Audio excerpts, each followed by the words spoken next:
নমস্কার বন্ধুরা, আপনাদের সবাইকে টেলস অফ মোটিভেশন চ্যানেলে স্বাগত জানাই। আজকে আমাদের গল্পের শীর্ষক হলো স্বয়ং নিজেই নিজের আলো হও। বুদ্ধদেব একবার রাজগৃহের জেতবনে অবস্থান করছিলেন।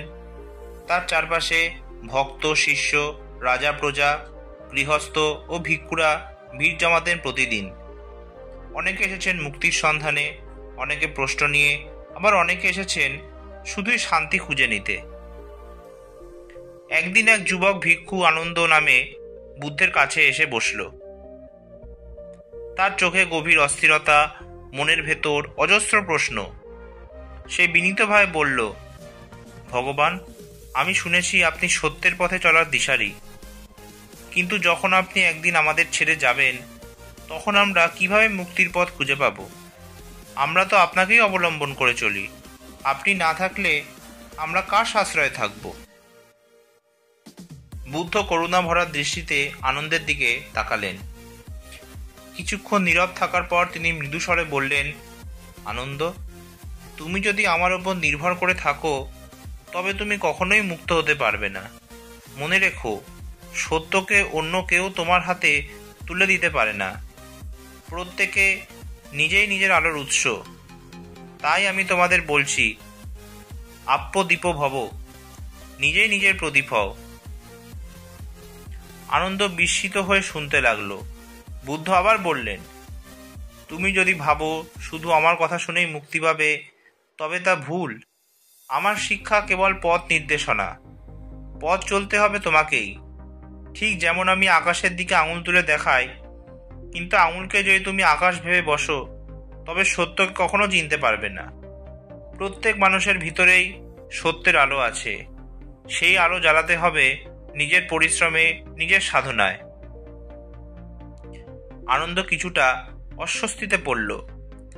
সে বলল, কিন্তু ভগবান, একা চলার শক্তি কি আমার আছে? আমি তো দুর্বল। আমার মন বারবার বিভ্রান্ত হয়। কেবল আপনার সান্নিধ্যেই আমি শান্তি পাই।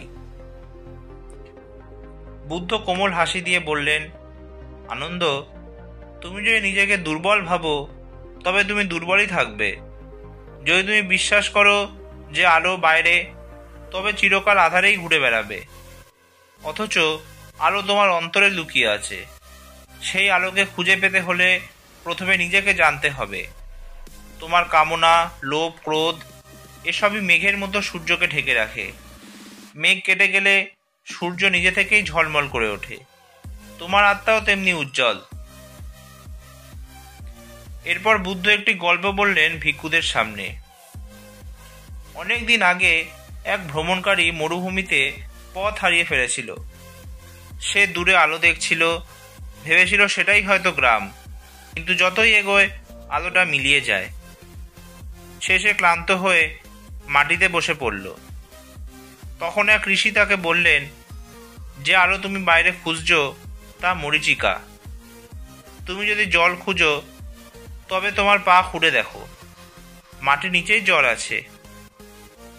ভ্রমণকারী ঋষির কথা মতো মাটি খুঁড়ল, আর সত্যি সেখানে জল পেল।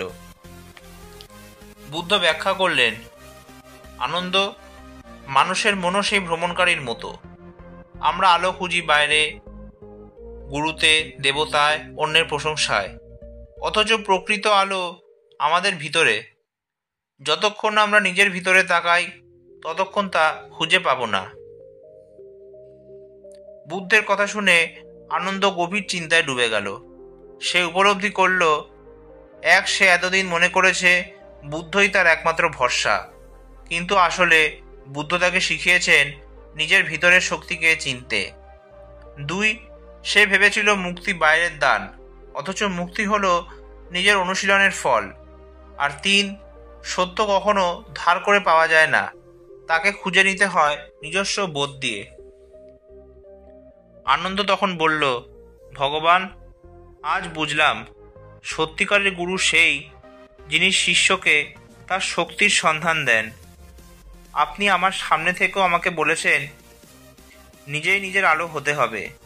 আমি প্রতিজ্ঞা করছি, আজ থেকে আর অন্ধভাবে নির্ভর করব না। আমি চেষ্টা করব আমার অন্তরের প্রদীপ জ্বালাতে। বুদ্ধ মৃদুস্বরে বললেন, আনন্দ, তুমি যদি নিজের মধ্যে আলো জ্বালাতে পারো তবে সেই আলো শুধু তোমার পথে আলোকিত করবে না, অন্যদেরও পথ দেখাবে। মনে রেখো, বাইরের আশ্রয় ক্ষণস্থায়ী, কিন্তু অন্তরের আশ্রয় অটল। অন্যের জ্ঞান ধার করা যায়, কিন্তু নিজের উপলব্ধি অর্জন করতে হয় সাধনার মাধ্যমে। যে নিজেকে জয় করতে পারে তার জন্য পৃথিবীতে আর কোনো শত্রু থাকে না। সেদিন থেকে আনন্দ নতুনভাবে জীবনযাপন শুরু করল। সে বুঝল, আত্মশক্তি মানুষের জীবনের সবচেয়ে বড় শক্তি। যখন তার মন ভেঙে পড়ত তখন সে বুদ্ধের সেই উপদেশ স্মরণ করত, আপ্পদীপ ভব। যখন অন্ধকারে ডুবে যেত তখন মনে করত, আলো বাইরে নয়, আলো নিজের ভিতরেই আছে। সে ধীরে ধীরে নিজের ভয়, দুর্বলতা ও আসক্তি কাটিয়ে উঠতে শিখল। অন্য ভিক্ষুরাও আনন্দের পরিবর্তন দেখে বিস্মিত হল। আনন্দ হয়ে উঠল সবার জন্য উদাহরণ। সে আর শুধু শিষ্য নয়, সে নিজেও অন্যদের জন্য আলো। এই গল্প আমাদের শেখায়, 1. অন্ধ নির্ভরতা কখনো মুক্তির পথ নয়। 2. নিজের অন্তরের শক্তিকে চিনতে পারলেই সত্যিকার অগ্রগতি সম্ভব। 3. গুরু বা শিক্ষক কেবল পথ দেখান, কিন্তু পথ হাঁটতে হয় নিজেকেই। এবং 4. যে নিজে আলো হয়ে ওঠে সে অন্যদের অন্ধকারও দূর করতে পারে। গৌতম বুদ্ধের শিক্ষা আজও আমাদের মনে করিয়ে দেয়, স্বয়ং নিজেই নিজের আলো হও। কারণ বাইরের প্রদীপ নিভে যেতে পারে, কিন্তু অন্তরের প্রদীপ একবার জ্বলে উঠলে তাকে আর কোনো অন্ধকার নিভে দিতে পারে না। আজকের ভিডিওটি এই পর্যন্তই।